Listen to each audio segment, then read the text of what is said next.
Para hablarnos de este tema, me da mucho gusto saludar a el catedrático Hugo Sánchez Gudiño, el doctor en Ciencia Política y maestro en Ciencias de la Comunicación por la Universidad Nacional Autónoma de México, ambos grados.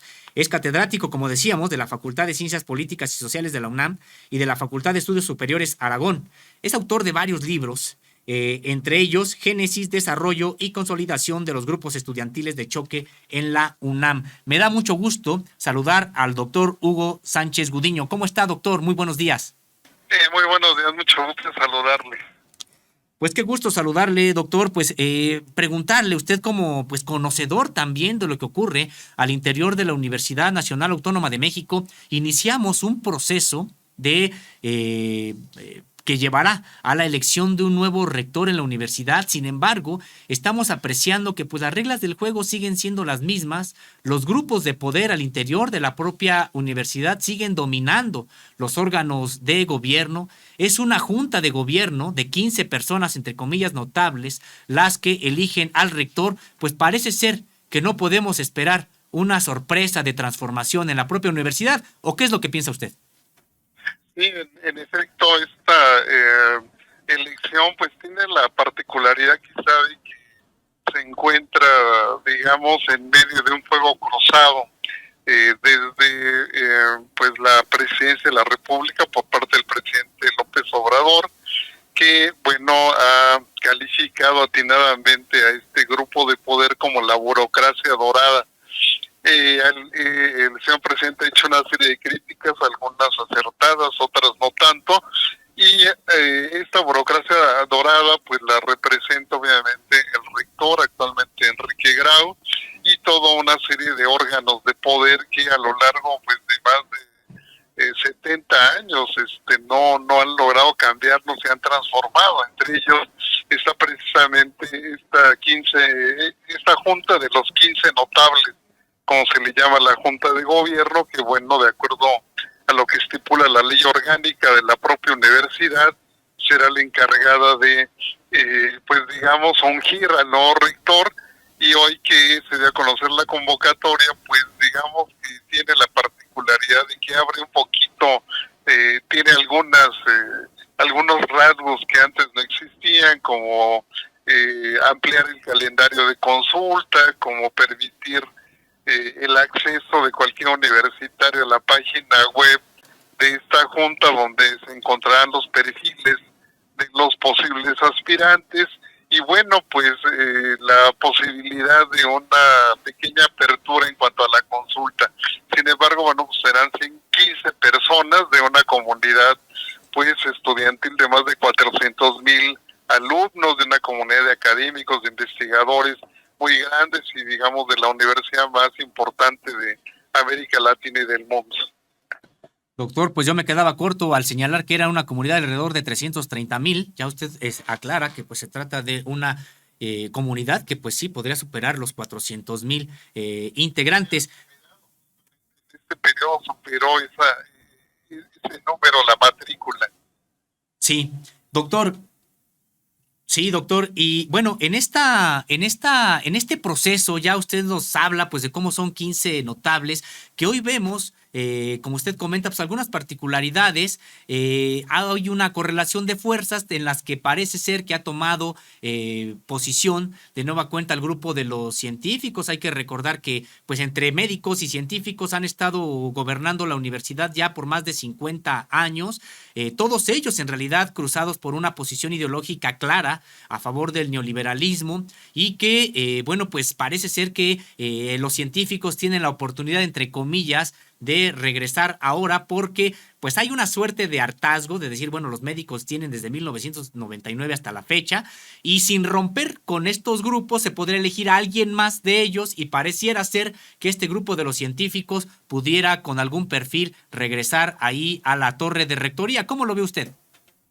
Sí, bueno, aquí tendremos que hacer algunas precisiones. En efecto, hay distintos bloques, distintos gremios de poder que han ocupado pues prácticamente la rectoría, desde, como usted muy acertadamente la nota en el reportaje Contralínea, a partir de 1968 a la fecha.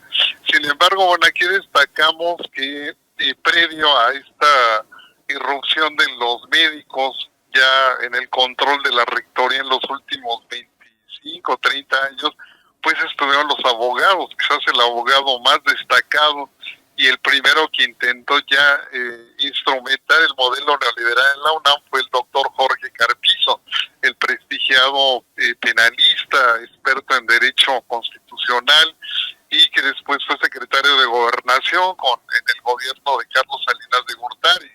El rector Carpizo en los años 80 dio a conocer su documento Fortaleza y Debilidad de la UNAM, que era un primer documento de esbozo de implantar el modelo neoliberal. Él era abogado de la Facultad de Derecho del Instituto de Investigaciones Jurídicas, y debido a ese intento fallido de instrumentar el modelo neoliberal en la UNAM, pues surge el movimiento estudiantil del CEU, del Consejo Estudiantil Universitario, uno de cuyos líderes era y es hoy candidato a la rectoría Imanol Ordorica. Este movimiento estudiantil pues es muy importante porque ese movimiento estudiantil de los años 80 pues se convirtió en uno de los pilares del cardenismo y uno de los pilares de la fundación del PRD cardenista. Casi todos los activistas de esa generación de los 80, de ese primer intento de introducir el modelo neoliberal en la UNAM, hoy forman parte del gobierno de la 4T. Esto es interesante comentarlo. Después de ello viene el grupo de los científicos con el rector Sarucán, que va a ocupar 2 periodos, este grupo duro de los científicos duros, y después de este periodo de Sarucán, que prácticamente hizo también intento fallido, pero de manera más leve, más discreta, de introducir el modelo neoliberal, fue en el periodo de Salinas y el periodo de Zedillo. Y finalmente al inicio de este siglo pues ya tenemos a los médicos que ya de manera ininterrumpida van a posicionarse, ¿no?, de la rectoría. Quizás es destacado señalar que el que inicia este ciclo es el doctor Juan Ramón de la Fuente, al que le toca tener que enfrentar al nuevo movimiento estudiantil que se oponía justamente al modelo neoliberal que los científicos, el científico Barnés de Castro en el 99 pretende instrumentar en la UNAM. Al doctor Juan Ramón de la Fuente le toca negociar este conflicto. Finalmente mete a la Policía Federal Preventiva a la universidad, encarcela a los líderes estudiantiles y pues logra durante 3 años en una negociación a sangre y fuego apagar esta rebeldía y se instrumenta el modelo que actualmente tenemos. Después de la Fuente viene el rector Narro, ambos médicos, y el tercer rector médico pues es el rector Grau. Ese es, digamos, el proceso en el que ubicamos este contexto. Sí, doctor, y bueno, hay un perfil que nos parece muy interesante, ya usted lo señalaba, el de Imanol Ordorica, pues él en su momento un activista destacado en la lucha precisamente por la propia gratuidad de la educación, crítico de la forma en que se gobierna la propia universidad, y como académico, pues también un académico destacado, importante en la rama a la que él se dedica, que está en las ciencias sociales. Y bueno, pues ha también él manifestado su deseo de competir, de ser considerado. Sin embargo, pues me parece que hay muy poca posibilidad de que perfiles como el de él sean considerados con seriedad por la Junta de Gobierno, simple y sencillamente porque pues vendría a amenazar el propio statu quo del que esta Junta de Gobierno se ha beneficiado. ¿Qué tipo realmente de oportunidad tienen perfiles como los de Imanol Ordorica? Sí, definitivamente es acertado lo que usted dice. Ordorica es un líder estudiantil muy relevante. Yo creo que él marcó época en su momento junto con otros 2 líderes estudiantiles, Carlos Simas, que bueno, cayó en desgracia después de los videoescándalos en el año de 2004, y el tercer dirigente estudiantil de esta generación es el universitario de la Facultad de Filosofía y Letras, Antonio Santos, que hoy colabora en el equipo de Claudia Sheinbaum. fueron los tres líderes más importantes de esa generación, y hoy Ordorica, en efecto, después de ser líder estudiantil, se dedicó a la docencia y a la investigación. Es un investigador destacado, es un personaje que tiene una visión muy completa de los problemas de la universidad, digamos, de los francos débiles, de sus desafíos.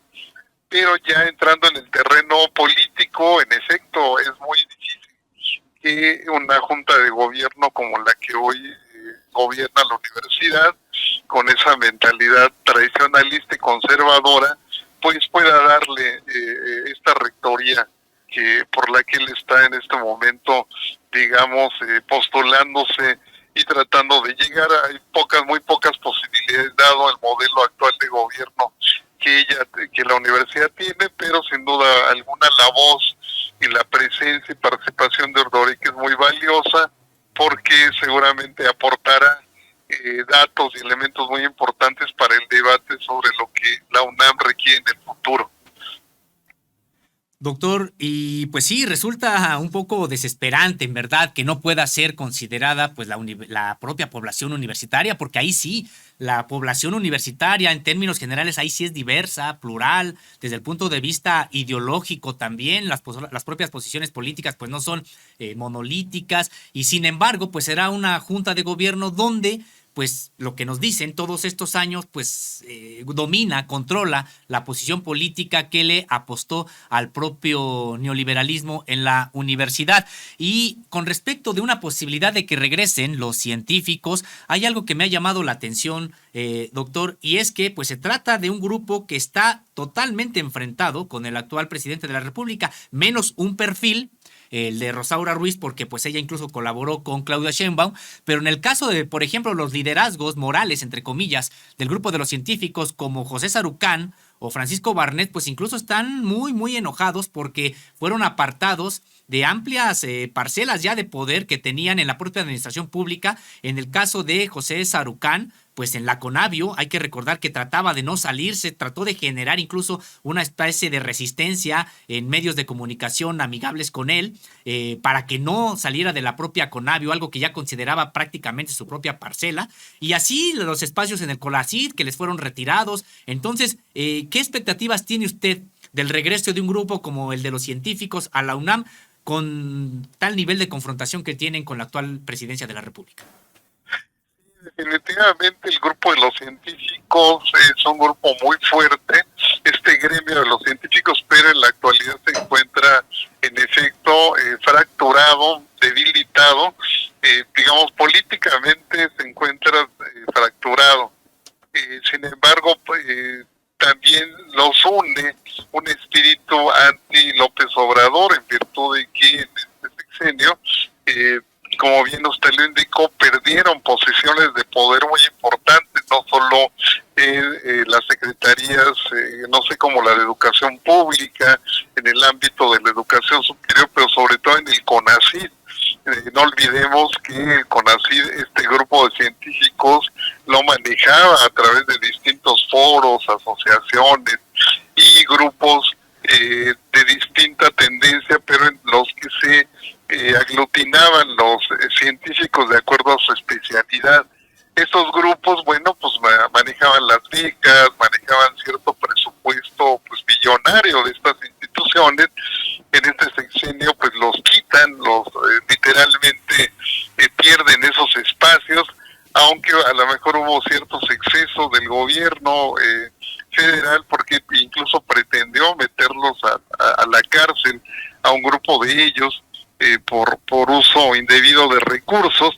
Este hecho generó una polarización de ese grupo con el gobierno y los unifica, digamos, ese espíritu. Políticamente creo que están débiles por esa misma razón, por ese enfrentamiento con el gobierno federal, con el presidente López Obrador.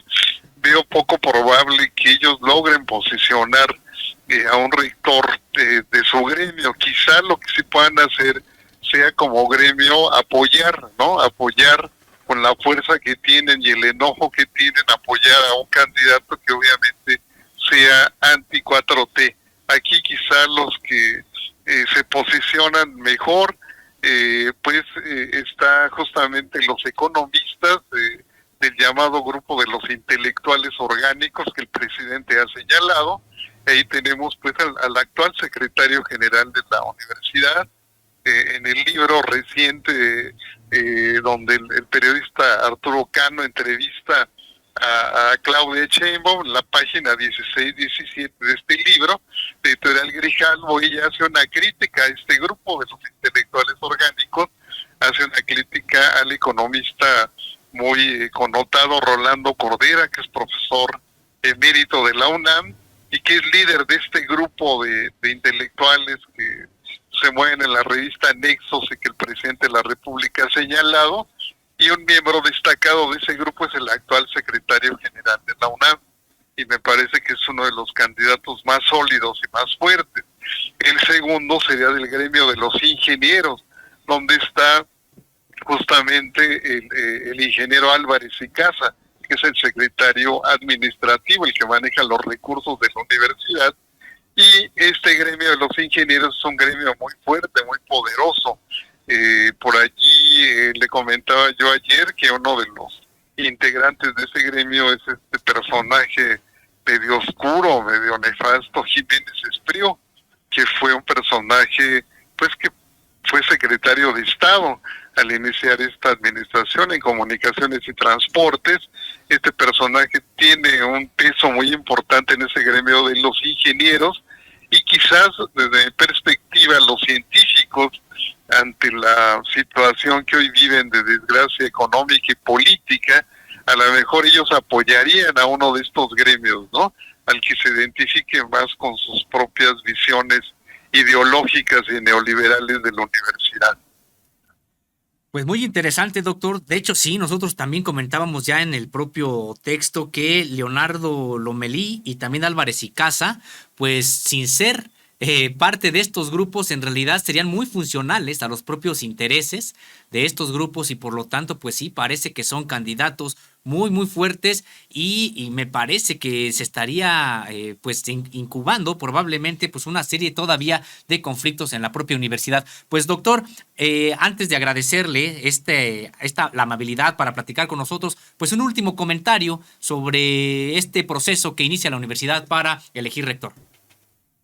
Sí, me parece que es fundamental que en este proceso, si bien es cierto, es manejado con estos elementos que ya se han citado, que permiten pues una participación muy limitada y sesgada de la comunidad. Es necesario que la comunidad exprese, ¿no?, algunos de los desafíos que tiene la propia universidad en el futuro, que tiene el propio rector en el futuro. Me parece que hay al menos 3 desafíos concretos que el propio rector Grau no colocó en su balance que hizo de su gestión. Uno, combatir al porrismo y a los grupos de choque, que siguen siendo grupos operados por grupos políticos dentro de prácticamente toda la universidad. No han sido combatidos, esos grupos siguen allí presentes. Usted mismo ha hecho distintos trabajos periodísticos muy relevantes sobre ese tema. Un segundo desafío pues es el narcomenudeo y estas actividades ilícitas que se han ido posicionando dentro de la universidad por grupos de delincuencia organizada, y que ha sido muy difícil para la autoridad universitaria poderlas combatir. Creo que es un segundo desafío. Y un tercero es la violencia de género. Si bien se han hecho esfuerzos importantes para disminuir la violencia contra las mujeres en la universidad, hay un movimiento muy importante que se gestó hace algunos años y que hoy tiene mucha fuerza, que es el de las feministas encapuchadas, que luchan porque haya estrategias adecuadas de protección para las mujeres universitarias. Parece que esos 3 desafíos son fundamentales, y pues más allá de este proceso esperemos que puedan ser incluidos en la agenda próxima del próximo rector.